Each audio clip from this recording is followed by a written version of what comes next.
네, 오늘 당잠사입니다. 당신이 잠든 사이 전해진 소식 함께 체크해 보시죠. 오늘 첫 번째 이슈는 미중 무역 갈등 우려가 해소될까입니다. 미중 갈등으로 사실 그동안 우리는 고래 싸움에 새우 등 터지는 격으로 좀 악재로 해석되는 분위기였는데요. 우리에게도 좀 긍정적인 요인이 될 수 있을까요? 내용부터 보겠습니다. 어제 우리 시장이 오후 들어서 낙폭을 줄인 이유 가운데 하나이기도 합니다. 사실 미국이요, 이 관련한 조사는 지난 12월에 이미 정부에서 다 끝냈습니다. 계속 결정을 미루다가 이번에 관세 인하 카드를 꺼내 들었습니다. 상당히 신중하게 조치를 내린 것으로 보이죠. 대외적으로는 당연히 미국이 이제 중국과의 관계 개선을 위함이겠고, 일각에서는 중국 달래기 위한 포석이라고도 하는데요. 근데 중국에게 러시아 도와주지 말라라는 일종의 당근책의 효과를 볼 수 있을 것이다. 뭐 이런 분석도 있습니다. 외교적으로는 참 다양한 해석이 있을 수 있겠고요. 경제적으로는 아무래도 미국이 인플레이션 관리에 들어간 것으로 풀이해 볼 수 있겠습니다. 이 관세를 깎아주면 그만큼 제품 가격이 싸지죠. 그래서 물가를 낮추는 효과가 있습니다. 아무래도 인플레이션 상황이 최근 심각하다 보니 기업들의 요구도 좀 컸을 것으로 보입니다. 관세 배제 품목은 과거 트럼프 당시 559개에서 이번에 한 352개로 줄기는 했습니다. 줄어들긴 했는데 수입 가격이 인하되고 물량 증대에 대한 효과는 분명히 있겠죠. 다음 보겠습니다. 내용 볼 텐데요. 미국 측의 관세 배제 비율이 높았던 품목을 하나 검토해서 정리를 해봤습니다. 다음 보시죠. 기계, 화학, 전자, 자동차, 섬유의복, 가전, 통신, 제지 등이 물량 증대될 것으로 분석이 되고 있는데요. 중국 증시의 업종별 수출과 이익을 고려했을 때 보시는 것처럼 기계, 경공업, 화학, 전자 쪽, 가전, 그리고 신재생과 가구 등의 수혜가 클 것으로 하나금투에서는 분석하고 있습니다. 자, 우리 증시와 연관된 시사점이 중요하겠죠. 다음 보겠습니다. 결론적으로는 환율에 우호적일 것이라는 분석이 나옵니다. 과거 2018년에서 2019년 무역 분쟁 격화의 구간을 보면요.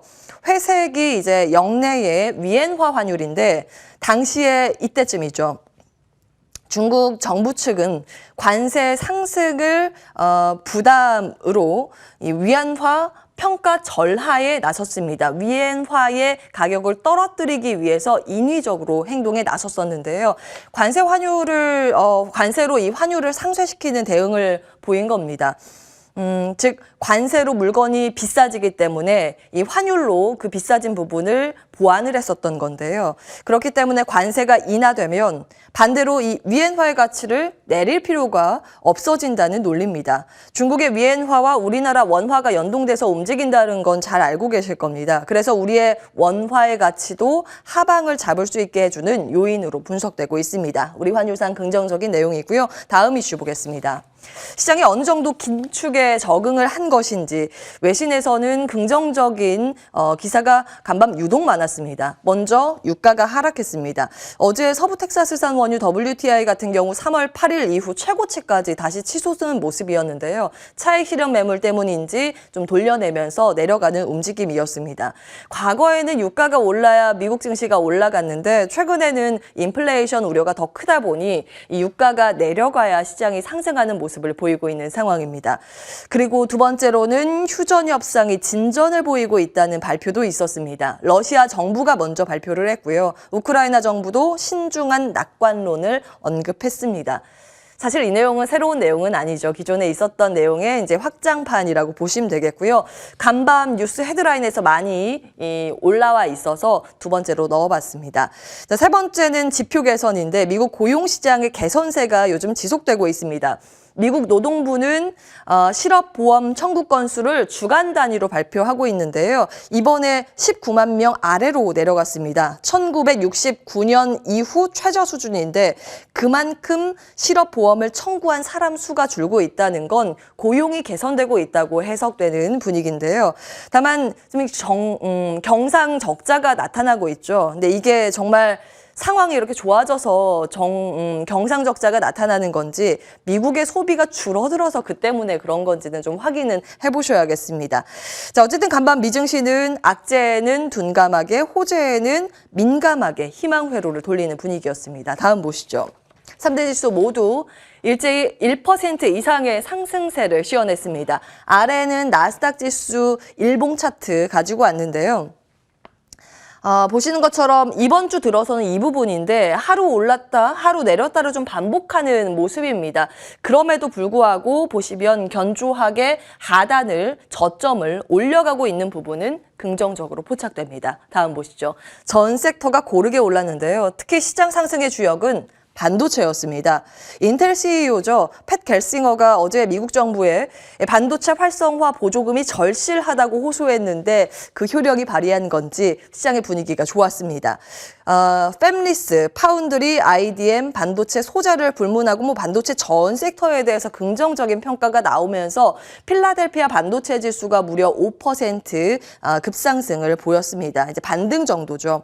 그리고 어제 엔비디아 연례 개별자 회의 이후에 젠승황 CEO가 자사주 매입하는 대신에 그 현금을 사업 확장하는 데 투입하겠다고 이야기를 하면서 인텔의 생산을 맡길까 고민을 하고 있다고 언급을 했습니다. 사실 엔비디아 주가는 그동안 정말 많이 빠져 있습니다. 그래서 저가 매수가 유입된 영향도 있을 텐데요. 무려 10% 가까운 급반등을 연출했습니다. 다만 이 소식은 삼성전자 파운드리 사업 측면에서는 좋은 소식은 아니죠.